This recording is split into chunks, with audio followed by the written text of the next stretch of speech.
Golden State Media Concepts bring you Book Review Podcast, a haven for bookworms of all ages and the widest genres, from mystery to memoirs, romance to comedy, fantasy to sci-fi. If you love to read, this is the podcast for you. It's the Golden State Media Concepts Book Review Podcast.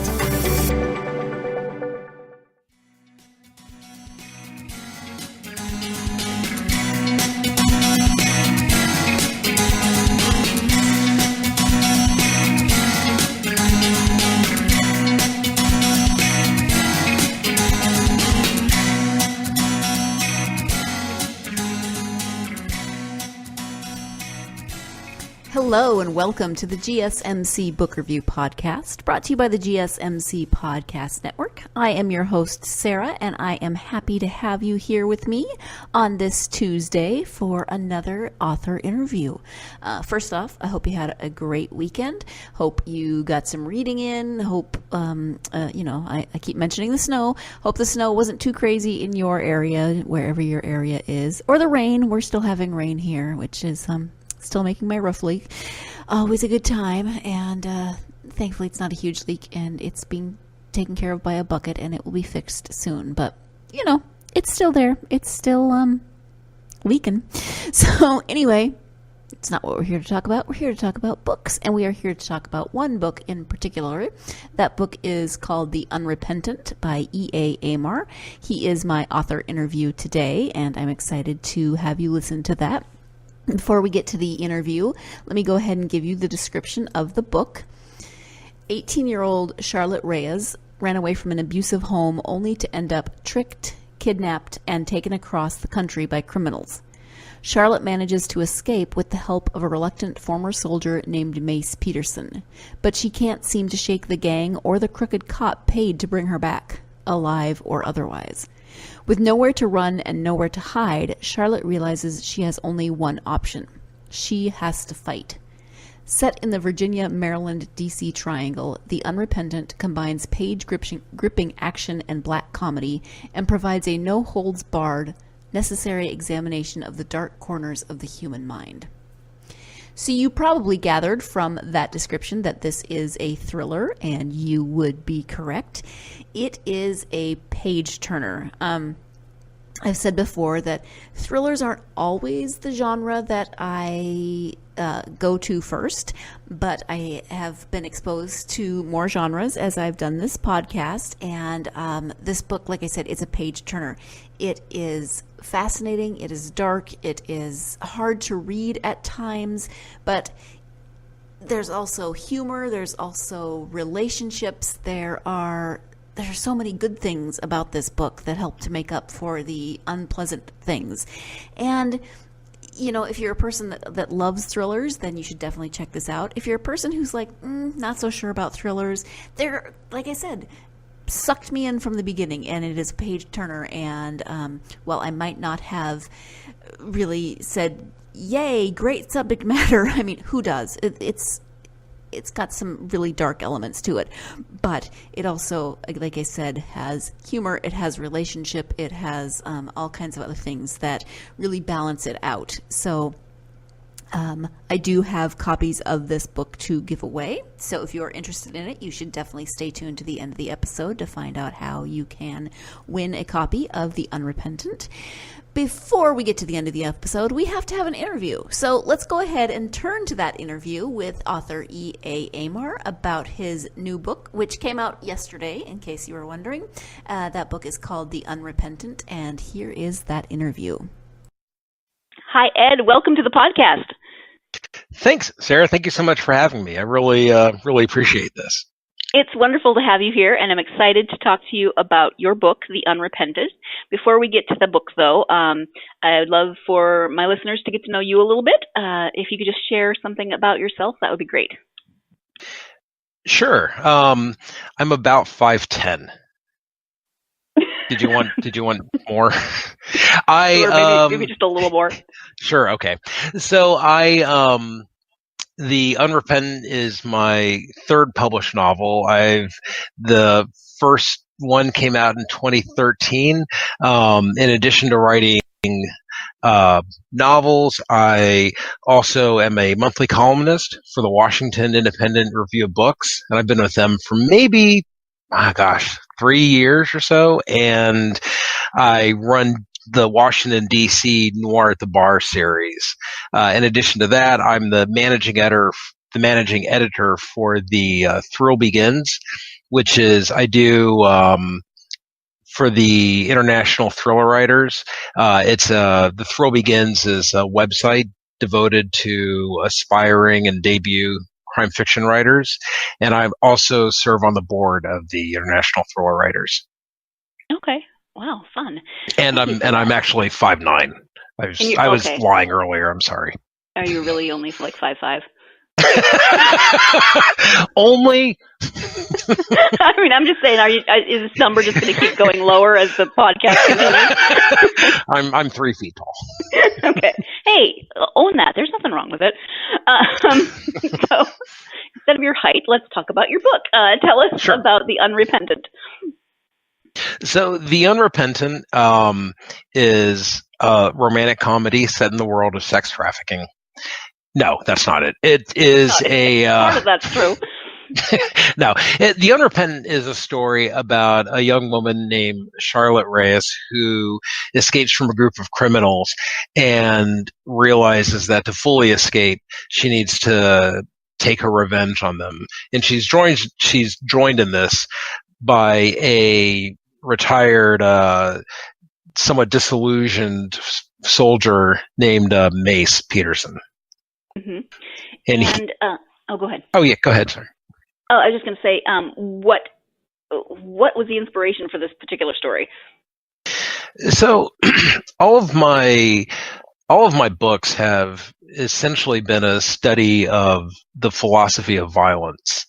I think, I'm very much a dude, and I grew up on Indiana Jones and rap and then Tarantino movies and crime fiction, and violence was, plays a role in a lot of those, but it's cartoonish and generally bloodless. And as I grew older, I began to see violence more in a light that's callous and cruel and disturbing. And that sort of, I guess, dichotomy interested me, and I really began to write more about violence and what it does to people and why people do it. And I think when you look into violence enough, especially from the perspective I did, where you're looking at it as an act that's cruel and that has elements of bullying to it, and of superiority and dominance, you eventually get to looking at violence committed against women by men. And I think that ended up being something to me that was revealing in the way it is to a lot of men, sort of as the Me Too movement showed. A lot of men were like, I had no idea things were that bad. And women were like, you don't know the half of it. So I think there's something about that, the element of violence and how it affects men and women, was really the genesis of The Unrepentant. Okay. And you've touched on this a little bit, but the book is about sex trafficking, which is neither an easy nor a pleasant topic. Sure. So you talked about the Me Too movement and violence against women. What made you then take that to kind of the next level to decide to write about sex trafficking in the book? Well, it was sort of, the thing is, the book, I don't know, it is about sex trafficking, but I don't consider it necessarily a book about sex trafficking in the same way. I think when my agent and I were looking at comps, one of the things we kept going back to was Kill Bill. And in Kill Bill, a lot of things happen to Uma Thurman's character, but those things don't necessarily define the movie. What defines it is kind of like this woman sort of taking her revenge. And I feel that does better serves the book's description, but also sort of does justice to books that are really devoted to a study of sex trafficking, and in ways mine isn't. You know, that was kind of the impetus for that. And I'm sorry, what was the question? No, I mean, I think you answered it in a roundabout sort of way. I mean, there is as I do. I mean, the whole impetus for Charlotte's actions is the fact that, you know, the basis of the story is sex trafficking. Then as the story goes on, that's really not what it's about. You know, it's what happens after, and it's her relationship with Mace and everything. I was just curious as to, you know, when you're thinking about writing a thriller, as you do, how do you? Some people would shy away from the harder topics of things like violence or sex trafficking. So maybe a better question would be, what draws you to some of those darker elements? You know, it was that's right, and I remembered what I was going to say that got lost somewhere in that answer. But you know, looking at it was a bit of a tough thing, because I wanted to write a female protagonist. The protagonist of my last two books had been a man, and the characters that readers tended to talk to me more about after they read those books were the female characters, and I wanted to look into that more and really have a woman as the protagonist of a book. But along those lines, I was looking at how women are commonly portrayed in crime fiction and in thrillers, and, you know, often they're the sidekick. And a lot of times I'd read characters who sort of embodied, or not sort of embodied, that what they call the myth of the happy hooker. You know, the Julia Roberts and Pretty Woman thing. And I wanted to explore that, you know, so I read about that. That was, and I think that's sort of where my research into violence and reading about it led me. It led me to, when you read about it and you read about it, how it's affecting women, sex trafficking and human trafficking is a big part of that. So I was sort of disabused of a lot of my notions about prostitution in that sense, and that research kind of made its way into the book. Yeah, and so talk a little bit more about the main characters in Charlotte and Mace. What about them do you think will resonate with readers? So, you know, Charlotte's tougher to figure out. You know, her experience makes her unique, and so does her background. You know, I don't think she's a character that people can necessarily relate to in a lot of elements, but I wanted to try and bring her humanity out, because it's something that comes into question in the book, I think, and you have to wonder if that humanity's been sort of taken from her. But I wanted I hope that there are some quiet moments in the book with her, or maybe in her relationship or conversations with Mace, or Mace's estranged wife, ex-wife Eve, where that humanity comes forth. And so you can see that it hasn't been completely, that nothing could take it away entirely.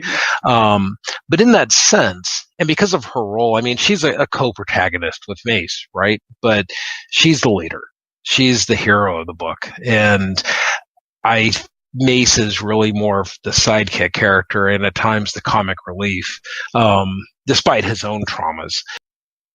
So with Charlotte, she's a little harder to figure out. I do hope, like I said, those quiet moments resonate with readers. With Mace, I feel that he's the one that I don't think readers would be necessarily more attracted to. I guess it depends on the reader, but he's the one who you find who would be more reassuring, I think. You know, he's the person who responds to situations with humor, and ideally sort of tamps down that darkness. In earlier versions of the book, Mace was his trauma was much more severe than it eventually was written, and I realized the book wasn't fun. Wasn't fun to read. I mean, one of my early readers, a great writer named Alan Orloff, he read it, and his first note back to me was, "Well, damn, that's depressing." Which isn't an experience. It's not fair, right? It's you want to be honest with this stuff, right? And I feel like I'm not doing my job if I'm not honest. But at the same token, that's not necessarily why we read. We read for escape and for hope and for knowledge, but we don't want every single thing there. So, hopefully that if there's something that people resonate with in the characters, then those are the moments that they get that sense of escape and that sense of hope. So we do have to take our first break of the podcast. Hopefully you've gotten a good taste of what this book is about and what the main characters, some of their motivations. I will say that I feel like Mace's character has a lot of similar sense of humor to the author's. So that gives you a little insight into his character. When we come back, we will be talking more about the characters and the story, some of the research that was done, and then talking about some other topics. So stay tuned. You're listening to the GSMC Book Review Podcast, and I will be right back.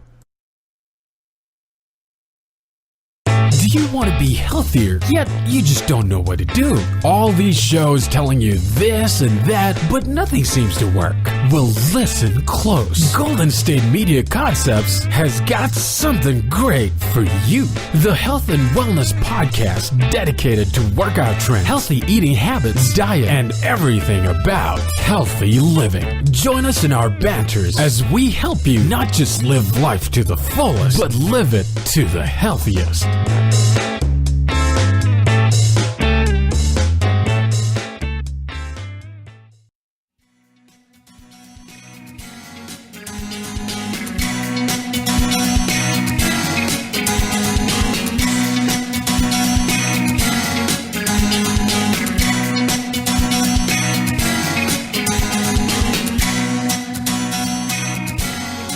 Welcome back to the GSMC Book Review Podcast. I am speaking today with author E.A. Aymar about his new thriller out yesterday called The Unrepentant. So let's go ahead and get right back to that interview. And, Mace is the kind of comic relief, more human aspect of the relationship, but he's got his darker side as well. I mean, it's not specific. Well, it's not specifically said that he has PTSD, but I would assume he has some from his time in Iraq. But he also suffers from depression, which is genetic. And so I really appreciated that aspect of his character because it makes him more fully human. He does have that kind of self-deprecating sense of humor, but there's also this other aspect to him where he is not just the sidekick, but he is kind of fully realized in that way. Oh, thank you. Yeah, the depression was, something that it sort of made sense. I wanted him. It's something in a way that Charlotte can help him out with. There's a point I think where he realizes he hasn't been depressed, and there's a connection there that helps him. And I didn't want that to be, something that was necessarily treated lightly. Like, hey, now you're fine. Just make friends. Right. Yeah. Just think happy thoughts. Yeah. Yeah, exactly. But I did want there to. But he's also in a situation where he doesn't, where he's not. He's thrust out of sort of the place he's ensconced himself. Right. And I don't want to give anything away, but you don't tie it up in a nice, neat bow at the end. In terms of his depression, it's not like, yay, now he's fine.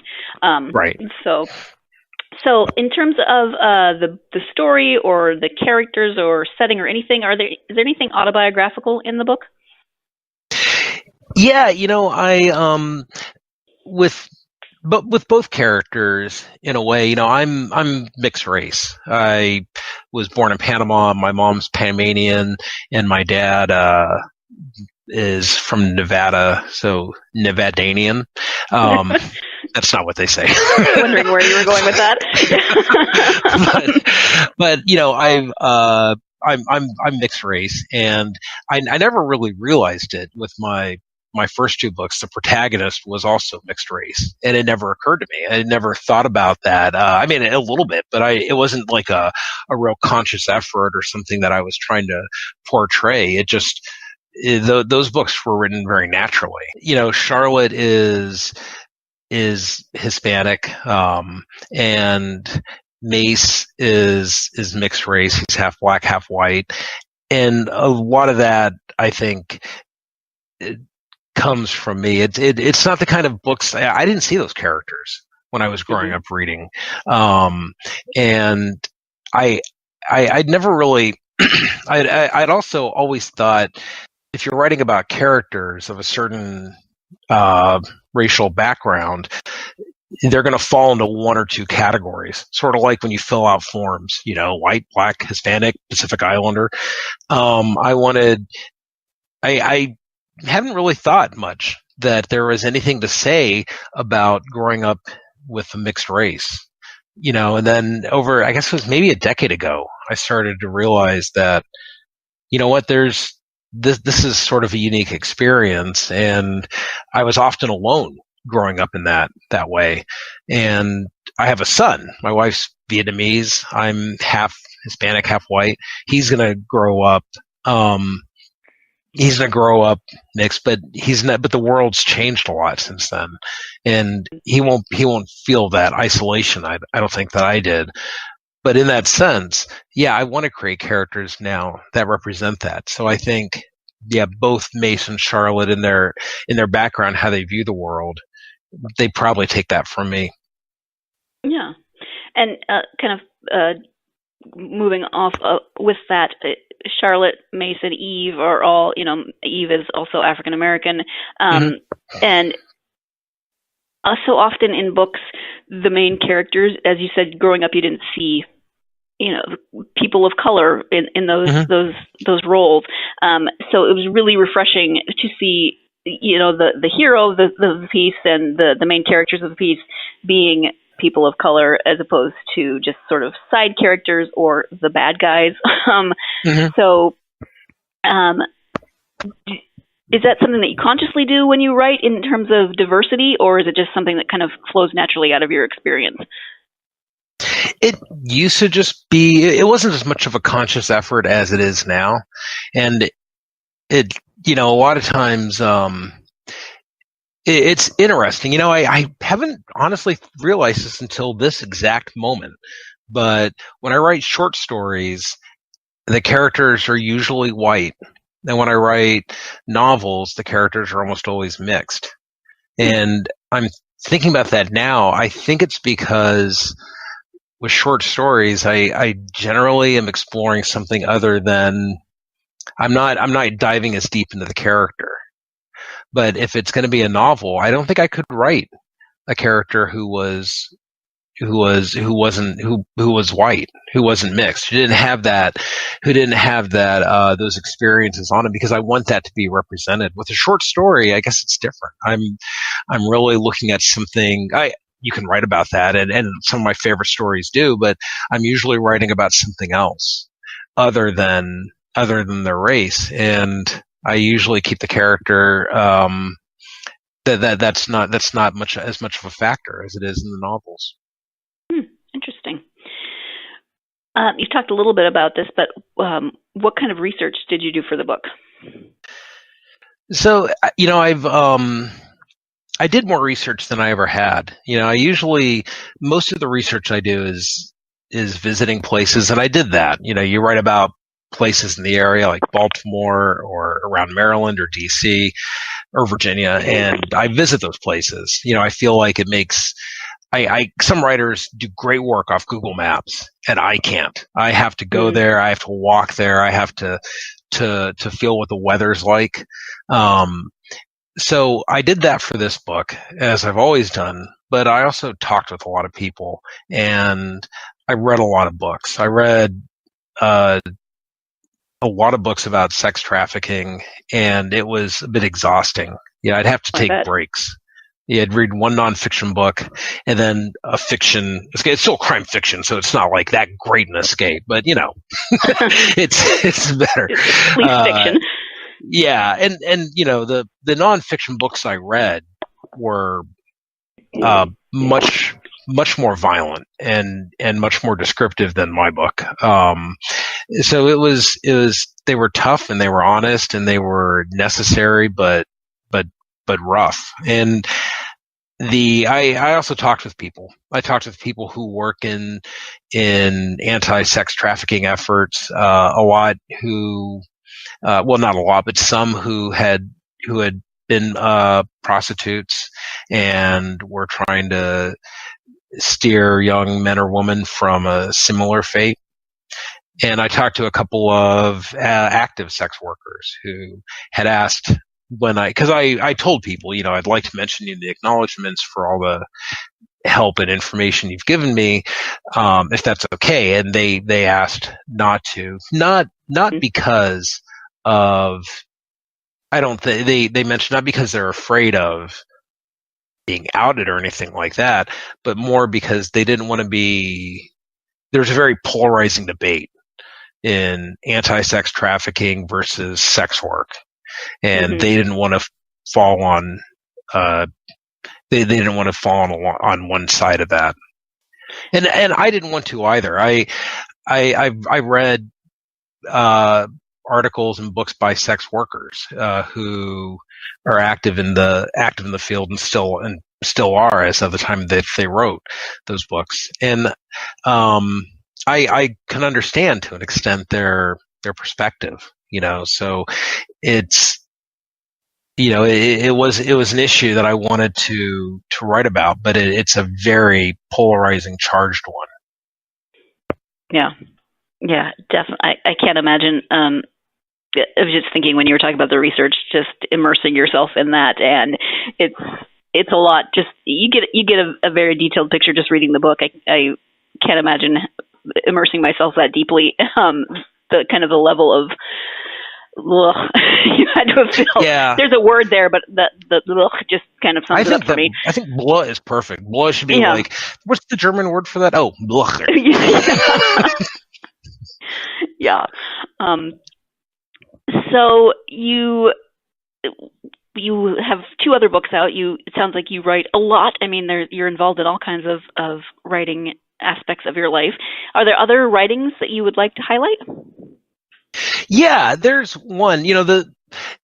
It's odd. It's the thing I'm really most proud of. I mean, this book, The Unrepentant, has been really warmly received, and I didn't honestly think it would be. I was terrified, when the Publishers Weekly review was coming out, and Book Riot was going to cover it, and other places are covering it still, but I've never been in those magazines or publications, and I really didn't know how people were going to react, and it was, like I said, warmly received. And yeah, I thought maybe you were going to yell at me for like 30 minutes or an hour today.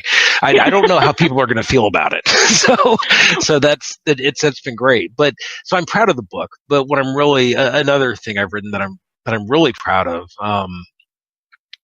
was, and it's tough to say because it feels a bit like I'm taking something very private that happened and glamorizing it for something, but there's no money to be made here or anything. So this is just something I did. My son was, his daycare. He was sleeping in his daycare, a couple of years ago, and a bullet went through the window and, hit the wall, and the kids were asleep, so they were on the ground. The teachers were sitting down, so nobody was hit. But that, affected me a great deal. And I was asked to, a terrific writer and editor, Eric Beatner, put together an anthology called Unloaded. It is crime fiction writers writing with stories that have no guns. So the point, it is kind of a way of saying that, kind of taking the abundance of guns out of some part of society.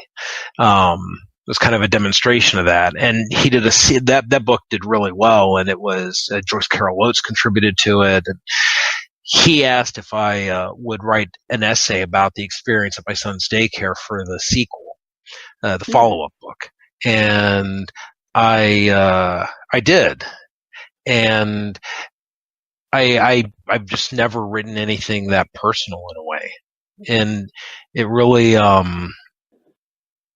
made me think about every parent has complicated issues and understand a complicated relationship with parenting.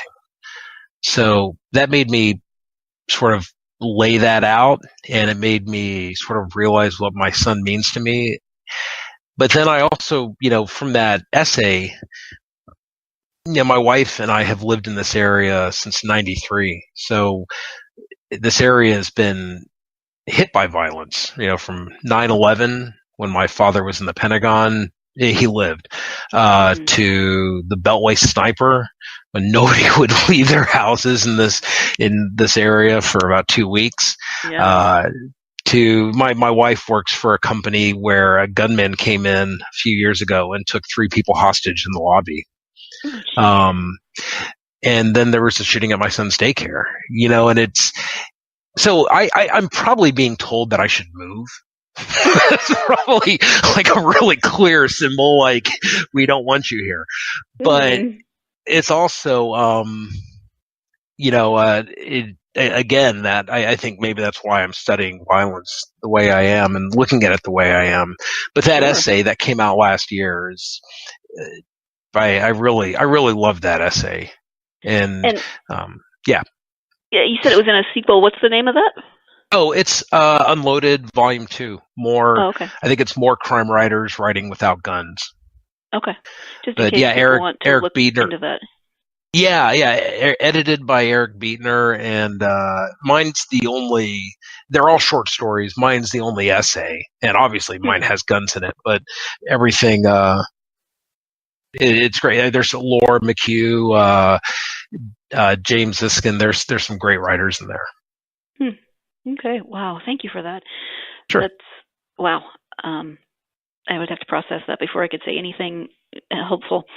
I'm going to ask you what's next, even though this book just came out yesterday, March 4th. But are you working on another book? Yeah.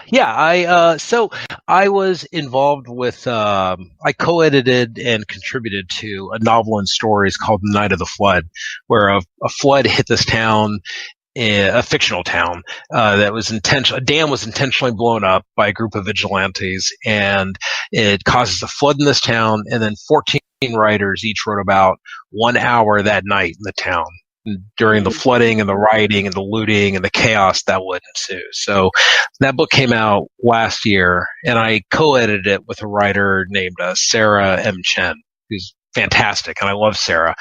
And we are planning a follow-up to it, and it is we have a lot of the same writers plus some new ones are doing it's not a sequel, but a separate book with the same kind of concept, one theme, and everyone's tackling it. And everybody sent their stories, and Sarah and I have to go through it and edit the damn thing. And neither of us are looking forward to it, and we're putting it off. But at this point, I think we have to. So that's next. Wow. The logistics of that must be huge, because you said there were 14 in the first book? Yeah. How do you get 14 people to write about the same town and have consistency? And, are there guidelines, like this is kind of how the town is laid out, or are there crossover characters ever? How does that work? Yeah, we did. I mean, for the first one, we had sort of like, okay, here's the storyline, and we had people put in their stories, and then the writers would pull from those stories and like take little minor things and work them into their stories. It worked really well. And actually, for the map of the town, we wanted everyone to have like the same map, so we had to come up with one. We used Springfield from The Simpsons. We were like, this is, because I was like, this is perfectly laid out to what our town would be like. So for this one, we've done the same thing. We established some parameters, some certain characters that could recur in stories, a timetable. But the one thing where Sarah is so good and where we work really well together is that I can give Sarah the brunt of the work and she does it, and then I take a lot of the credit. Oh, jeez. So we work really well in that way. We are a natural team. I'm sorry, Sarah. You should smack him. Yeah. She puts up with a lot. I mean, we're going to have a 3-hour conversation about the book, going through the edits and stuff. And you've been on the phone with me for like 30 minutes. I mean, imagine 3 hours. It's terrible. Moving on. I think moving on right into the break, this seems like a perfect time to take our second break of the podcast. When we come back, we will have the conclusion of this interview, so stay tuned. You're listening to the GSMC Book Review Podcast, and I will be right back. Tired of searching the vast jungle of podcasts? Now listen close and hear this out. There's a podcast network that covers just about everything that you've been searching. The Golden State Media Concepts Podcast Network is here. Nothing less than a podcast bliss with endless hours of podcast coverage. From news, sports, music, fashion, cooking, entertainment, fantasy, football, and so much more. So stop lurking around and go straight out to the Golden State Media Concepts Podcast Network. Guaranteed to fill that podcast itch. Whatever it may be. Visit us at www.gsmcpodcast.com. Follow us on Facebook and Twitter, and download us on iTunes, SoundCloud, and Google Play.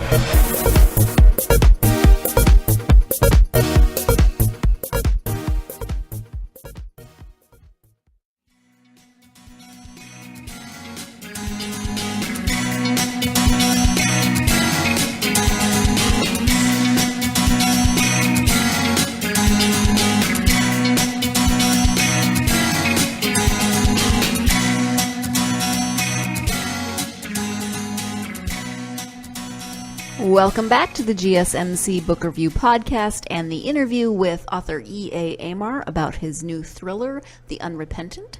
Let's go ahead and get back to that interview and its conclusion. You write a lot and in a lot of kind of different styles. Did you always want to be a writer? How did you get into it? So, I wanted pretty early on. I mean, I think it was, every writer, I think, probably has that experience where some teacher tells them, hey, you should go into writing. And for me, that was in college, my sophomore year. My psychology, I went into college to study psychology, and I was a big fan of the Bob Newhart show, and so that was my model, and I went into, but my psychology professor said, you really should go into writing. And I was like, really? And he said, I really think you should. I think it's the field for you. And also you're failing my class. And then I failed out of school, as a matter of fact. So the school said, if you want to come back in, I begged him. I said, you've got to let me back in. My parents are going to kill me. And I was going to George Mason, so it's not like I fell out of Harvard or like a good story. It was, I love Mason, but come on, it's not failing out of Yale. So they said, they were like, you can come back in, but you have to change majors. You cannot study psychology. This is not the field for you. But that seemed fair. So I went into English, and I'd always loved reading and writing, and I never really took it seriously as something to study. And then it was great. I loved, it seemed easy for me, which is why I didn't consider it as a viable field. But then I got into it and I realized, this isn't easy at all. And this is wonderful. And then I didn't fail out again. So, it was clearly the right decision. Yeah. I mean, that was not a subtle sign in your life. Exactly. So then, out of your own experience, do you have advice for aspiring authors? There's two things. The first is, it's really hard not to do this, and I totally get it, but don't rush. I was in a position where when I started trying to write, there was no self-publishing. I mean, there was, but it was just vanity publishing is what they called it. The self-publishing the internet literally wasn't around. So I had to go sort of a long, arduous route to get traditionally published. And when self-publishing became an option and I could have gone that route, I was so rooted in this goal that it wasn't really something I considered, which isn't to cast aspersions on self-publishing. I have a lot of friends who do it and do it really well and write terrific books, but I would have taken it as an easier way to get published, which is not how you should consider it. So I would say it's an art form. It takes a long time. William T. Vollmann once said a writer should wait 10 years to get published, which is what I did, but not because I wanted to. But he's probably, something about that I think is probably true. The other thing I would say is always work on a location. I read a lot of, like, when people send me stuff to read, or if I'm doing critiques or something, a lot of writing has no place. And that's a dramatic mistake. You really need to write a place, and you need to have a relationship with it. A place isn't really a character in a book, like people sometimes say, but it is, but it affects all the characters. And it should represent them. It should be inside them. You should know. I know when someone's from Philly because I'm like, oh, God, that asshole's from Philly. You should be able to tell.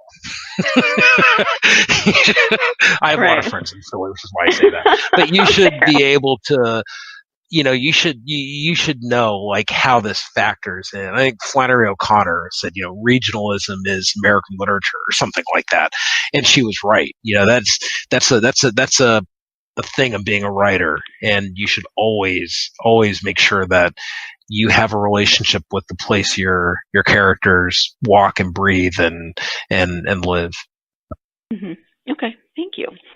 And then, when you aren't writing and you have time for reading, do you have favorite authors or genres? Yeah, I mean, I was always a big fan of John Updike, who I think's fallen who rightfully in some ways has fallen out of favor a bit. I don't read him as much anymore because he's dead, and he hasn't published because of that. But I love Ann Tyler.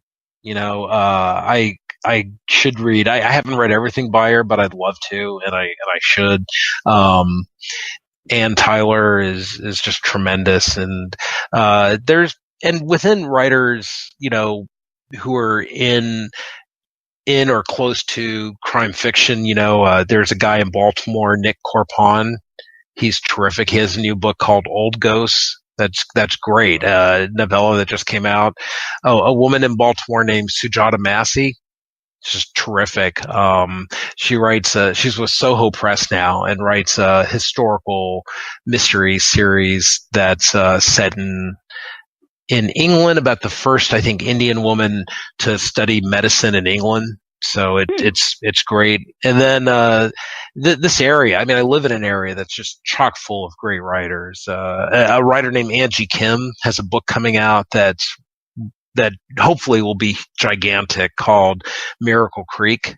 It's her debut novel, but it reads like, an experienced writer's fifth or sixth book. And then another writer, real quick, who writes sort of outside crime fiction, but she's written both in and out of the field, Tara Laskowski. She has a book coming out called One Lost Night, I think. It's coming out in the fall. And her husband, Art Taylor, has won more short story awards and writing awards than anybody I know. And all those people are in this area. So we sort of have an embarrassment of riches in the DC writing region. Yeah, sounds like it. What are you reading with your son right now? Oh, we're reading The Unrepentant. No, we're not. He's 5. Yeah. Actually, you know what we're reading? He loves this book, and I hadn't read it, and I love reading it every night to him. Fox and Socks. I had no idea how much of a tongue twister it is. And we have a game where I try and read it as fast and clearly as I can. And if I mess up, I have to say butt breath because that makes him laugh. Yeah. So I'm like reading, like, Boxon knocks on socks and box on talks. Oh, shoot, butt breath. And then he just loves it. So I'm really raising him the right way. There's no way he'll end up on a couch later in life. He'll end up on a couch reading to his own children. Yeah, that's the way to go. But we're also really into right now. He loves Frog and Toad. Nice. But if you have any recommendations, I'd be happy to take them. If you for a 5-year-old reading, because I don't know, I don't have a lot of ideas. Anything with underwear. Yes. Yeah, like Bear, like the series, the Bear in Underwear series always makes me laugh. Really, Bear in Underwear? Okay. Mm-hmm. Yeah, he wears these little tidy whities. It's funny. I'm already laughing. So yeah, this is about my level of humor. Yeah. Anyway, I know you have a website, so tell people the address of your website and where they can find you on social media. Yeah, the website is eaymar.com, eaymar.com, and it's sort of a repository for everything I've written, and it also has all of my upcoming events. And then you can find me at my Twitter handle, which is eaymar, or you can find me at eaymar. I think it's Aymar at Facebook or Aymar Writes, one of the two. Okay. Or just send me a friend request. I blindly accept all friend requests. So I'm very lonely. Are those links available on your website? They are. Okay. You can find them all there. Okay, sounds good. And then we have talked about a lot of different things, but is there anything that we haven't covered that you would like people to know about writing or your books, anything in general? I guess the one thing I'm a big proponent of, and I'm not as active about this as other people are, but diversity in fiction and crime fiction, obviously in particular, is important to me. And there's writers like we mentioned before, Kelly Garrett, who's a friend of mine, who's really taken the lead on that and is probably the best voice talking about diversity in crime fiction today. But there's two publishers coming out that I'd like to mention who are focusing on that. One is coming out from Polis Books. It's going to be an imprint called Agora, and it's run by a woman named Chantel Amy Osman, who is fantastic. She actually was the editor for The Unrepentant because she does work with Down and Out Books, but she is starting her own imprint, and she's got some fantastic writers lined up for publication in the fall. And I really appreciate what Chantel and Jason, who runs Polis, are doing. And there's another publisher doing the same thing. They started around the same time, Bronzeville Books, which will be run by Danny Gardner, and I believe Renee Asher Pickup is also working on it with them. So those two publishers coming out, I would hope people would pay attention to, because I think they'll really contribute to writing in a meaningful way. Okay. Thank you so much for that.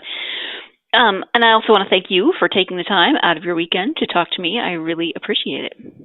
Oh, it was so much fun. I really enjoyed this, and it's really an honor to be included in your lineup of guests. So thank you so much for having me, Sarah. Thank you once again to Ed for joining me on the podcast to talk about his new book. Thank you, as always, to you, my listeners. I so appreciate you. And if you are interested in possibly winning a copy of The Unrepentant, you can do so by simply going to our social media pages, Facebook, Twitter, or Instagram, and commenting on this episode, episode 142, that is interview with E.A. Aymar, and that's it. Just comment on one of those pages, Facebook, Twitter, or Instagram, and you will be entered to win a copy of The Unrepentant. Please do like and share those posts as well. But in order to be entered into the contest, you do have to comment, not just like and share. Do all three. Like, share, comment. I would love it. Thank you, as always, to you, my listeners. I hope you are having a great week so far. I hope that you will join me again on Thursday. It is a week of thrillers because on Thursday I will be speaking to author Tosca Lee about her new thriller, The Line Between. Both these books, The Unrepentant and The Line Between, are thrillers. They're in the thriller genre, both very, very different. So you're going to have to tune in on Thursday to find out why. What's so different about the next one? How are they different? Maybe how are they similar? So yeah, join me on Thursday for that interview. In the meantime, have a great week and go out there and get yourself lost in a good book. Thanks. You've been listening to the Golden State Media Concepts Book Review Podcast, part of the Golden State Media Concepts Podcast Network. You can find this show and others like it at www.gsmcpodcast.com. Download our podcast on iTunes, Stitcher, SoundCloud, and Google Play. Just type in GSMC to find all the shows from the Golden State Media Concepts Podcast Network, from movies to music, from sports to entertainment, and even weird news. You can also follow us on Twitter and on Facebook. Thank you, and we hope you have enjoyed today's program.